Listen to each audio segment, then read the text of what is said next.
This is chapter 10, and in this chapter we're going to talk a little bit about fats. We're going to talk about the structure of fats, the nomenclature or the classification of fats. We'll talk very briefly about some of the roles of fats, and then we'll end this conversation with some guidelines for choosing fats as part of a healthy diet. Now, many different types of fats exist in nature as well as in our foods and in our bodies. Fats serve many roles, and a lot of those roles support our daily physiology. We have fats that are involved in the production of hormones, right? In fact, we have hormones that are fat derived, like testosterone and estrogen. Fats are integral to the cell membrane of every cell in our body, right? So fats that are used to create these types of structural and functional components, we call them sometimes compound fats or derived fats. We're going to focus on what we call simple fats. Why? Because that is the predominant form of fat we find in foods. It's the predominant type of fat we find and store in the human body, right? And when we talk about a simple fat, we talk about a triglyceride. And what you see in front of you is a triglyceride. If you think of the word tri, it implies three, which means what we have here is three individual fatty acids, oftentimes called a free fatty acid, that is bound to a glycerol backbone. And collectively, we call that a triglyceride. Now, we do get monoglycerides and diglycerides. They're just not as abundant. Now, in terms of the classification, we hear all these different terms. We oftentimes hear about short chain, medium chain, long chain triglycerides. We hear about saturated, mono, polyunsaturated fats. We hear about trans fats. We also hear about omega-3s, omega-6s. These are all variations of triglycerides. Now, what distinguishes them all is primarily their structural arrangement, their arrangement of the elements that make up these compounds. Now, from a functional standpoint, they're all completely different. But from a structural standpoint and how we classify them is all based on their atomic structure. So let's talk a little bit about it. First thing we can address is the length of the chain. So if you look at these three fatty acids in this illustration, what we have is an 8-carbon chain structure. If you count from left to right outside of the glycerol structure, you can see that there's 8 carbons, right?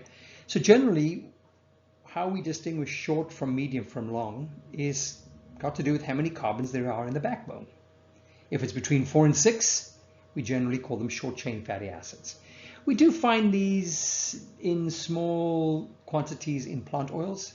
Predominantly, these are made by the bacteria that thrives in our intestinal tract, our microbiome. And the short chain fatty acids that they manufacture are actually very symbiotic in terms of how much they help us, because they can boost our immune function, they can even improve mental health, they even have benefits in maintaining the integrity of our cells. So these are fatty acids that generally we derive more from our bacteria in our intestinal tract rather than from the foods we eat. By comparison, the medium and long chain fatty acids are abundant in foods, more the long chain than the medium chain. Now, medium chain typically are structures that are 6 to 12, maybe up to 14 carbon elements in length. And this is where coconut oil has a lot of its kind of popularity, because what we know about medium chain fatty acids or medium chain triglycerides that have these medium chain fatty acids in them is that they're metabolized more rapidly, and there's been connection with them with weight loss and also some health outcomes. And so we're going to talk a little bit more about coconut oil, but one of the reasons why some people advocate for coconut oil is because it does have a higher percentage of medium chain fatty acids than a lot of other fats. I'm not endorsing it by any means. I'm just letting you know that that is a fact about coconut oil. And the majority of fats are long chain. So long chain fatty acids would be anything that starts around the 12 to 14 range and go all the way up to about 28 carbons in length. Now, when we start talking about fats, we also sometimes refer to fats as being saturated or unsaturated. And we can even go further within the unsaturated fats by talking about mono and polyunsaturated fats. Now, the classification of these has got to do with that carbon backbone. You know, when we look at carbon in the periodic table, right, and then we kind of combine it into some sort of molecule, right? Carbon likes to share 4 pairs of bonds. And if we look at the structure on the saturated chain, we notice that a carbon element is sharing on either side, or with an adjacent carbon on either side of it, which then allows it to bind the 2 remaining bonds with hydrogen ions. By comparison, if we look at an unsaturated, we happen to notice that there's a double bond in the chain, which now means carbon doesn't have the same opportunity to bind with as many hydrogen ions. And that simply is the differentiation between saturated and unsaturated. When we say it's saturated, we're saying it's saturated with hydrogen versus unsaturated. Now, from a structural standpoint, the difference seems minimal. But from a physical standpoint, what we notice is that saturated fats are stable at room temperature. They're solid at room temperature. They are, more resistant to rancidity, which means they have a shelf life and you can bake with them. Unsaturated fats are liquid at room temperature. That's why we call them oils. And they tend to be very unstable. They don't have much of a shelf life and they're prone to rancidity. From a health standpoint, also very different. Saturated fats promote increases in our bad cholesterol levels, our LDL levels, whereas unsaturated fats tend to not have an impact on elevating our bad cholesterol, and in fact can help lower our bad cholesterol levels, our LDL cholesterol.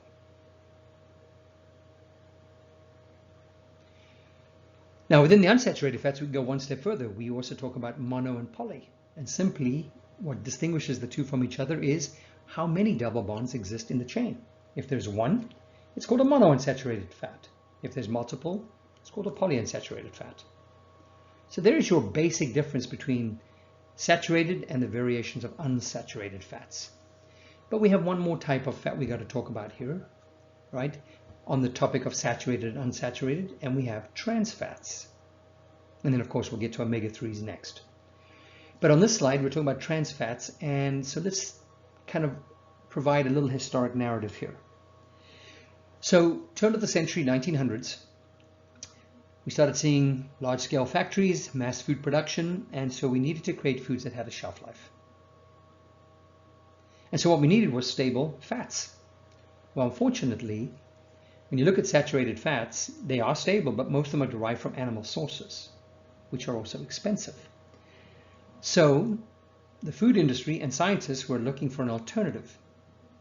And so what they experimented with is taking a unsaturated fat, something that was cheap and abundant like corn oil, and chemically altering its structure by breaking those double bonds and then attaching hydrogens to that structure, the term called hydrogenation, to in essence take a plant-based oil to resemble the physical properties of an animal-based fat, which would then be stable, have a shelf life, and allow us to bake and cook with it. And that's what they did. Now, what they essentially did is took this oil, broke the double bonds, as I mentioned, attached hydrogen ions onto it, and they created a vegetable-based fat that resembled an animal-based fat, but it was free of cholesterol, which at the time was important because at that time we believed cholesterol was the prime cause of cardiovascular disease. Today we know it's not. It is not. But they, unbeknownst to them, what they didn't realize is what they were also creating. Because when you look at these structures, yes, I'm showing them as a straight chain structure, but the reality is that's not how they exist in nature. In nature, positively charged ions and negatively charged ions repel each other. And so when you've got two hydrogens, they don't line up very nicely. They tend to repel each other. So the reality is these structures are not straight chain. They're convoluted and twisted. And in science, we call that the cis form, CIS form. That is the naturally occurring form of these compounds that have like charged ions that repel each other. But when scientists created this fat, and they were using this process of hydrogenation, they actually were creating a molecule that was more compact, resembled the physical properties of a saturated fat, but it's structurally it was a more compact, tighter molecule. They were forcing these hydrogens to in kind of close proximity with each other. Now, it took the next 50 to 60 years to realize the consequences of that. And that type of fat was called a trans fat, because it wasn't the way Mother Nature had created the fat. They had transformed it. What they didn't realize is they were creating a virtual killer. Why? Because this fat, the molecule being so small, was allowing itself to embed itself in the arterial lining of our vessels and progress heart disease, which explains why today trans fats are banned. Now, I mentioned we also want to talk about omega-3s. So when we come to the omega family, we hear about omega-3s, omega-6s, omega-7s, omega-9s. There's an endless list of omega fats. Again, how they classify it simply by the location of the first double bond. If it's an omega-3, the first double bond occurs at the third carbon. And likewise, an omega-6 would occur at the sixth carbon. So from a structural standpoint, it seems like a very minimal difference. But from a functional standpoint, very different. Case in point, omega-3s and omega-6s almost have opposing roles in the body. Omega-3s are what we call anti-inflammatories. For example, they thin the blood to prevent you from potentially developing a blood clot, which could lead to a stroke. By comparison, omega-6s are pro-inflammatory. They actually make the blood stickier, which promotes clot formation. Now, you might think, I would like my blood to be thin so that I don't run the risk of a stroke. But in fact, you do need blood to clot, because if you ever to cut yourself, we have to stop the bleeding process. That's just one of the differences. And remember, inflammation is not necessarily a bad thing. Acute inflammation is a natural part of our recovery and repair process. Chronic inflammation is certainly dangerous. So what we need is not necessarily omega-3s and avoid omega-6s. What we need is more of a balanced ratio of the two. Now, there's still a lot of controversy around this in terms of what is the ideal balanced ratio, something that we're going to talk about. But let's start with just a little bit of a conversation about omega-3s, because generally those are the ones that we don't get enough of in our diets. We have an abundance of sources where we can get omega-6s. We just don't have many options when it comes to omega-3s. Our best option is cold water fish. Why? Because the two forms of omega-3s that we have in our body, EPA and DHA, are found in large quantities and predominantly in cold water fish. That's why we have recommendations that we should have at least 2 servings of fish a week, or why some people opt to supplement with fish oils, because that is the best source of omega-3s. Now, we have a similar plant-based option. We call it alpha-linolenic acid, ALA.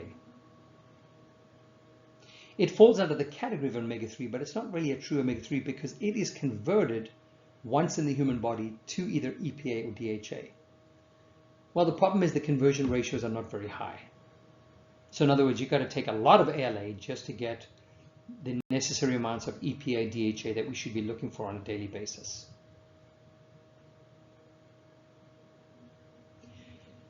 Now,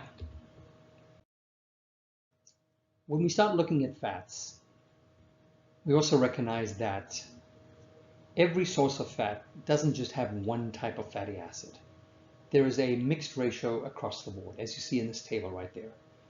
So from the standpoint of making healthy decisions, the first thing we can look at is knowing that saturated fats are unhealthy, is we should be selecting fats that are low in saturated fatty acids.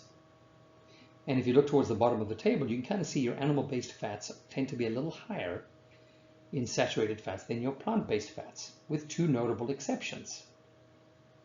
Coconut oil, as you see, is highly saturated, as is palm kernel oil, which explains why you see them so many times in baked products that have a shelf life, because they're very stable, because they're high in saturated fats.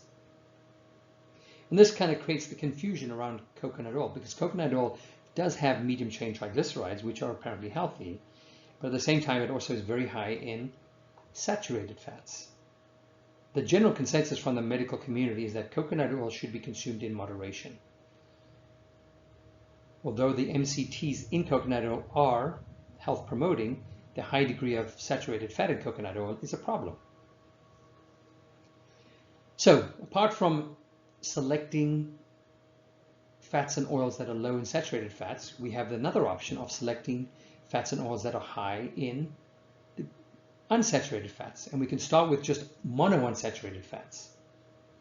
We might select oils that are high in mono, but not necessarily high in the polys. So we use the term MUFAs and PUFAs. MUFA stands for monounsaturated, PUFA stands for polyunsaturated. Now, if you look, for example, at rapeseed oil and olive oil, extremely high in monounsaturated fats and very healthy oils. So that might be one option. The other option is to select oils that are very high in polyunsaturated fats.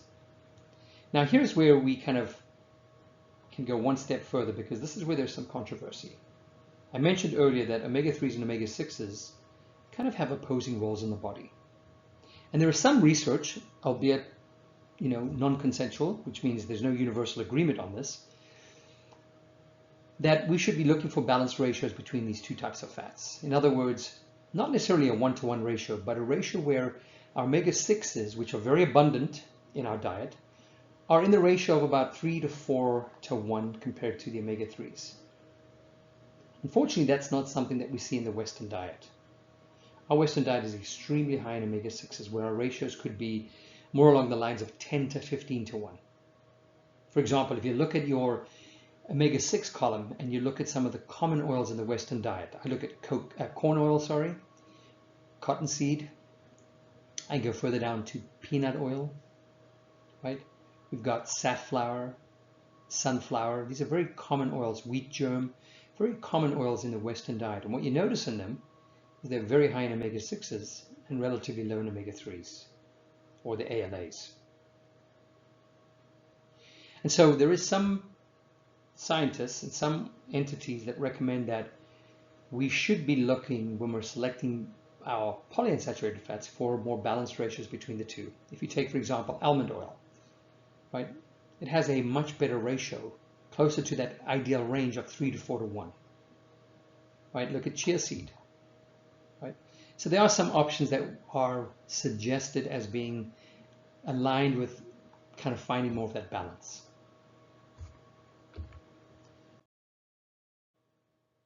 So when we start talking about general recommendations of fats, all right, probably the most prevalent guideline is the idea that fat should not constitute more than 20 to 35% of our total calories. That's not to say that if you went over that, it would be necessarily bad, as long as those fats that you were consuming were healthy poly and monounsaturated fats. But unfortunately, that's not the reality. So added to that guideline is that no more than 10% of our total daily calories should originate from saturated fats. And then we used to have a guideline regarding cholesterol. Cholesterol is a form of fat, a derived fat, and we used to always associate cholesterol with heart disease. But we've now discovered in the last 10 to 15 years that the influence of cholesterol found in food on elevating your own cholesterol levels is relatively insignificant. It is your own genetic predisposition that plays a bigger role. So the guideline of reducing or controlling or limiting your cholesterol to less than 300 milligrams a day no longer exists, which is why we allow now, the guidelines now allow us to eat more eggs, because the egg yolk traditionally has had a lot of cholesterol. So what should we do? Well, apart from those guidelines that I just mentioned, when you're making your selections, the smart thing would be to select oils that are rich in poly and monounsaturated fats and low in saturated fats. Added to that, if you could find a better ratio of omega-6s to omega-3s, where your ratios are no higher than that 4 to 1 omega-6 to omega-3 ratio, that would probably be beneficial to your health. What should we avoid? Well, as we've mentioned, saturated fats, not just from animal sources that have a lot of fat in them, like red meats and whole dairy, but also using coconut oil and palm kernel oil in moderation. Obviously, we want to avoid trans fats. And then again, we want to be careful about the selection of our plant oils where we have high amounts of omega-6s, like I mentioned, in corn, safflower, sunflower, and peanut oil. Maybe substituting something like corn oil for rapeseed, or corn oil or sesame oil for almond oil. Yes, I do realize it does change the perceptions of taste, because these oils all have their distinct flavors, But the key is to experiment and maybe select oils that have a better ratio of omega-6s to omega-3s.